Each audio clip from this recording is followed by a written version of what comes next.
सुप्रभात बच्चों, मैं Archana Patel DAV school Jaddupur online class में आपका स्वागत करती हूँ। आज मैं आप लोगों को हिंदी व्याकरण पढ़ाने जा रही हूँ। हिंदी व्याकरण हमारी पाठ्य पुस्तक व्याकरण विधि से पाठ 7 कारक पढ़ाने जा रही हूँ।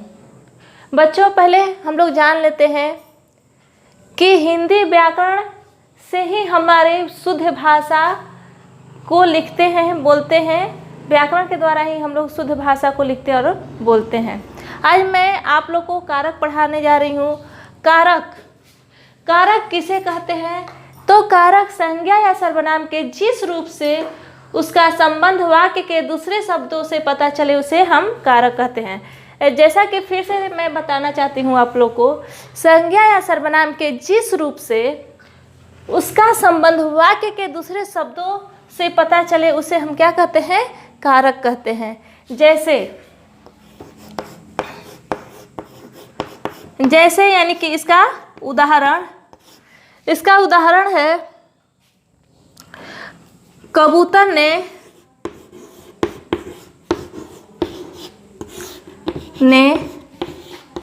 मैदान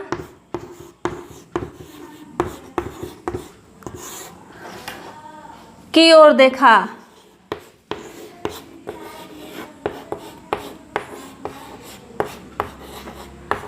क्या किया? कबूतर ने मैदान की ओर देखा। तो कबूतर किसकी ओर देखा? मैदान की ओर देखा। तो ये क्या है? ये कारक का ने क्या है? कारक का विभक्ति चिन्ह। ने क्या है? कारक का विभक्ति चिन्ह।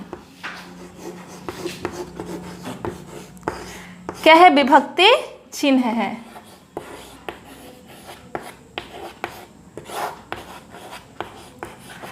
ने क्या हुआ कि कारक का विभक्ति चिन्ह हुआ।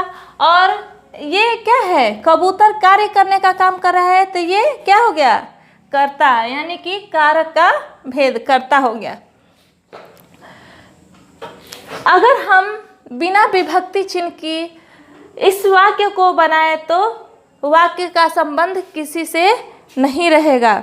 बिना विभक्ति चिन्ह का वाक्य का संबंध ज्ञात नहीं होगा। जैसे इसका अगर हम विभक्ति चिन्ह न लिखे तो इस तरह होगा, इसका वाक्य इस तरह बनेगा, कबूतर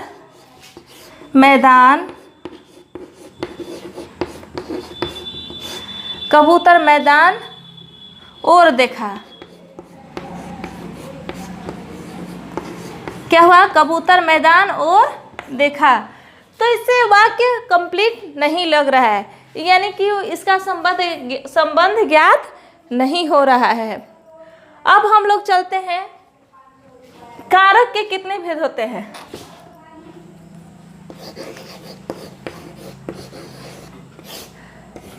कारक के भेद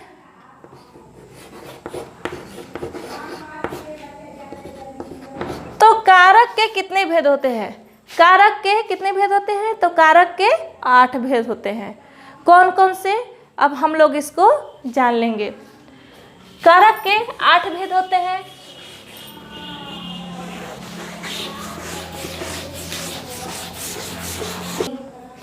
कारक के कितने भेद होते हैं? तो कारक के 8 भेद होते हैं। यहाँ हम लोग लिखते हैं कारक के भेद।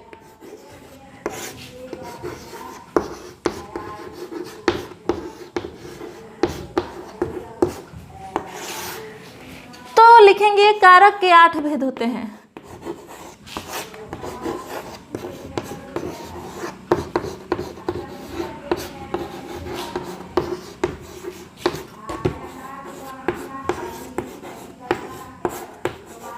कारक के कितने भेद होते हैं? तो कारक के 8 भेद होते हैं। कौन कौन से? तो पहला है कर्ता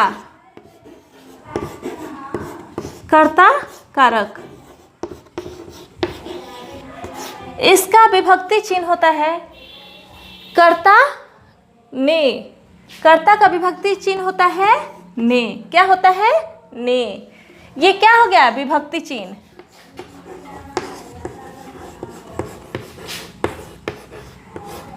ने क्या है? विभक्ति चिन्ह है। क्या है? विभक्ति चिन्ह। बिना विभक्ति चिन्ह के वाक्य का संबंध ज्ञात नहीं होता है। दूसरा है कर्म कारक। क्या है? कर्म कारक।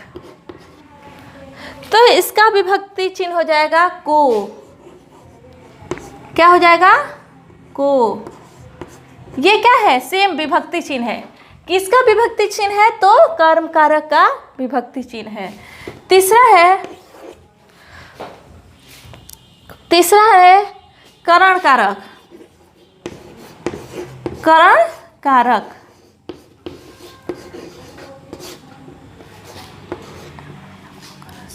इसका विभक्ति चिन्ह है से के द्वारा। से के द्वारा।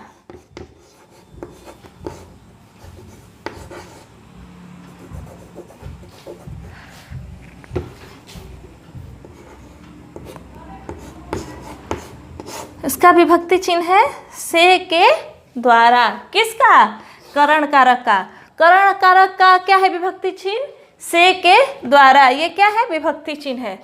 फिर चौथा है, पहला हो गया कर्ता, कर्म, करण, फिर है संप्रदान। चौथा है संप्रदान कारक।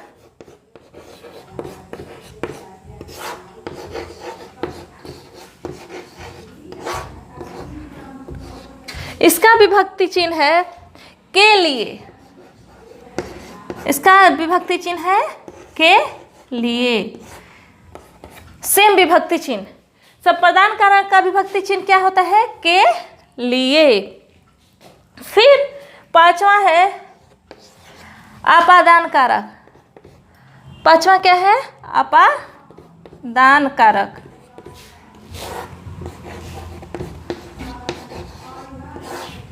इसका विभक्ति चिन्ह होता है, अपादान कारक का विभक्ति चिन्ह होता है से।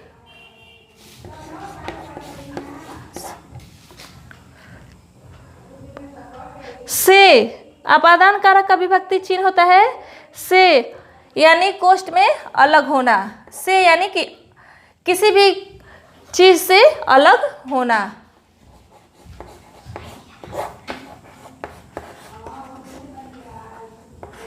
ये क्या है? विभक्ति चिन्ह है। किसका? अपादान कारक का। जैसे इसको हम बोलते हैं कर्ता ने कर्म को करण से संप्रदान के लिए अपादान से। छठवां है संबंध। संबंध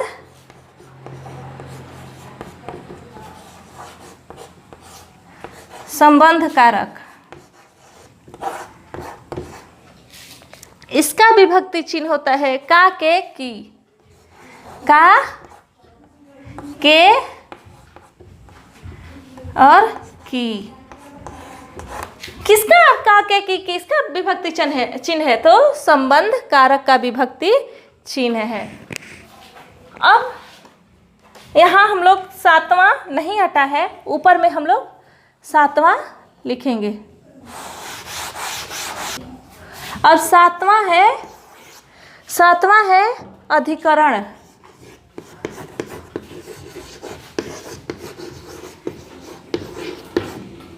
अधिकरण कारक।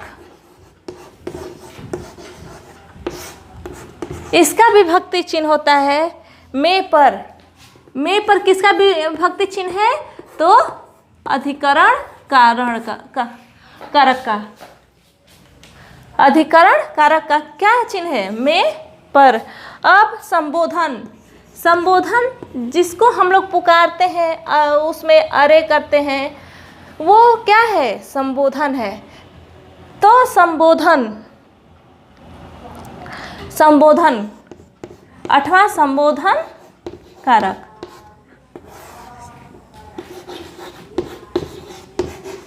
क्या है? संबोधन कारक। तो संबोधन कारक में इसका विभक्ति चिन्ह होता है अरे, अरे, हे अरे, इसका विभक्ति चिन्ह होता है हे, फिर अरे। हे और हो, अरे, ये क्या है? विभक्ति चिन्ह है। किसका? तो कर्ता कारक का। अब हम लोग आज इस पाठ को, कारक को हम लोगों ने जान लिया, पढ़ लिया, और आप लोग भी इसे अपने बुक से जानिएगा, पढ़िएगा। अब हम लोग इसी पे आधारित कुछ प्रश्न आपको देते हैं, जो कि होमवर्क CW है, आप उसे बनाइएगा। CW में है, इसका है कारक लिखिए, कारक लिखिए।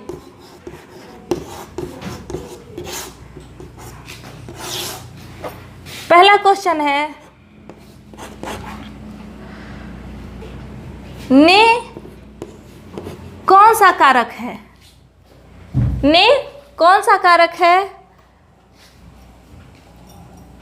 को, दूसरा क्वेश्चन है, को कौन सा कारक है? तीसरा,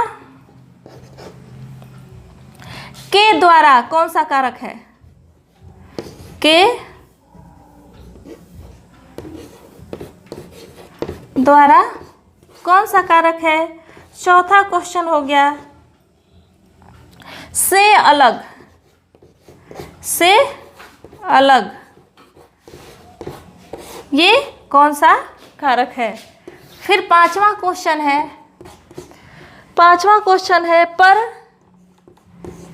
कौन सा कारक है? और छठवां क्वेश्चन है, के लिए कौन सा कारक है? आप लोगों को ये बनाना है। बस अब हम लोगों का पाठ 7 कारक समाप्त हो गया। आप लोग बुक में जितना, यानी किताब में जितना दिया हुआ है, रिक्त स्थान, कारक, जो भी कुछ हो, वो से आप लोग बनाइएगा बुक में। आज तक के लिए बस इतना ही। Thank you.